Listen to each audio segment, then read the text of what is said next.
What's going on, my fellow Jedi and Padawans? Welcome back to another Jedi gaming video. Thank you guys so much for coming back to the channel, and if you guys are new, welcome.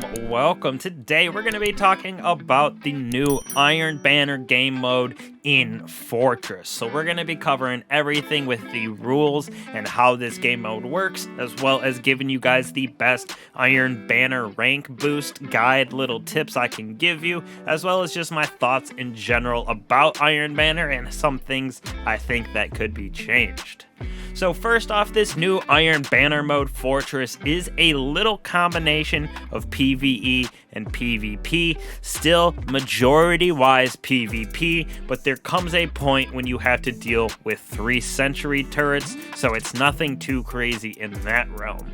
But starting off, it is a similar game mode to what it was before with capture points, although in this version with Fortress, it has absolutely nothing to do with defeats while you're holding zones.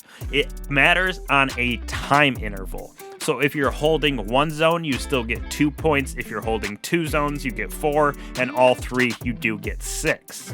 But this is at a certain time interval. You can see it above the zones. It'll count down from about 6 to 10 seconds, depending on how many zones you have and what point in the match it is. So it's a little while, but it's all it is. So you just don't even have to get defeats. As long as you hold the points, you're gonna win the matches. And because nobody really plays the objective, it seems like inside of this, it can be very frustrating because everybody's going for defeats, thinking that that counts or whatever it may be, and the other team is just sitting back holding 2 zones the entire time, and it adds up. They're getting 4 points and you're getting 2 every single 6 to 10 seconds. So it's a very, very weird game mode in my personal opinion. Now the difference is, instead of capturing all those zones, which would put us on the hunt before, now we have the hunt is when the PvE action comes into play. A Cabal pod drops at the center point of the map, creating a new capture point that is super fast to capture. Now, to be able to capture this, you have to defeat those 3 sentry turrets that spawn under that Cabal meatball when it drops down. Once those are defeated, then you can stand on the point. This is usually when all the supers come out. So many bubbles, so many wells, tethers, and then a lot of thunder crash to prevent all of that as well. It is just madness as soon as that zone comes up, because every about 6 seconds the team that holds the hunt zone in the middle gets 4 points. So if you hold it for the entire 30 seconds that it's out, that is a lot of points that you can jump ahead of the enemy team. So it is very, very interesting, and the gameplay just doesn't really do it for me in my personal opinion. Having it set where defeats don't matter at all, it's purely based on holding the zones for that little time interval, just doesn't make much sense. I would rather have it be a game mode almost like Clash or momentum control, but without capturing the points, where it's all based on like gun skill instead of just ability spam, holding back behind Titan shields with Void, sitting in rifts on the points and just holding 2 down. You don't have to do anything but prevention and you still win the match. It's just a very, very interesting and weird way that this game mode plays out, but you guys gotta let me know what you think about it as well, because we do have some pretty good rewards this season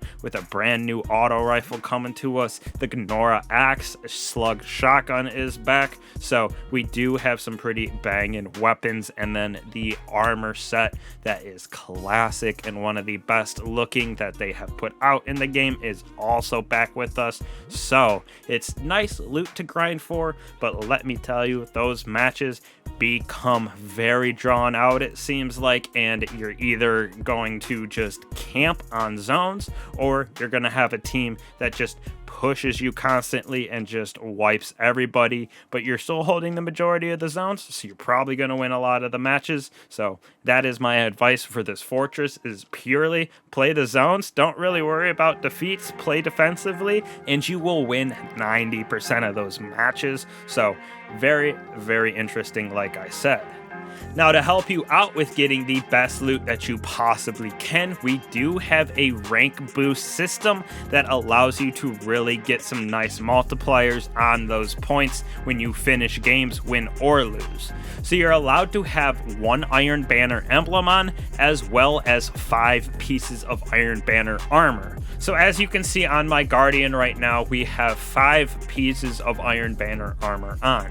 Now, this doesn't have to be from Iron Banner. You can have it as the ornament. So this isn't even the normal headset. My normal version is actually from just a random drop in the world here. And then when you actually throw back on this, you get the percentage and that +1 to your 5 pieces of armor. So usually I'm running with 4 pieces of armor and then my emblem down here, which gives me a nice multiplier. Now, on top of that, the weekly challenges, 2 out of 4 right here, once you complete those, your multiplier also goes up. So completing all 4 challenges will give you the highest Iron Banner rank boost while having on that emblem, as well as 5 pieces of armor. So definitely, if you're trying to grind out that reputation so you can farm the loot, which is really what Iron Banner is about to me right now, because there are some pretty good rolls I want on the new versions of these weapons.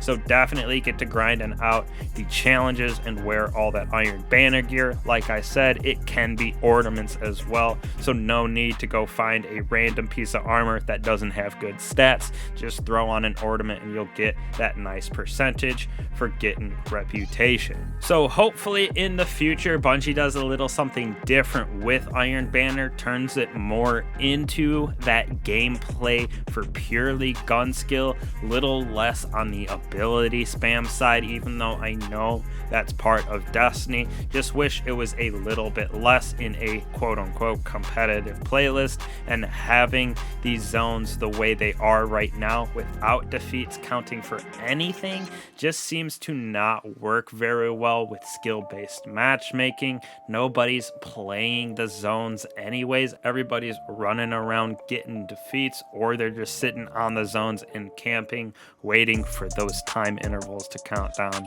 So just let me know what you guys think about this game mode. Very interesting, but definitely very good loot this season. So hopefully y'all enjoyed this video. I appreciate that support lately. Been absolutely nutty. I'll catch you guys in the next one. Peace.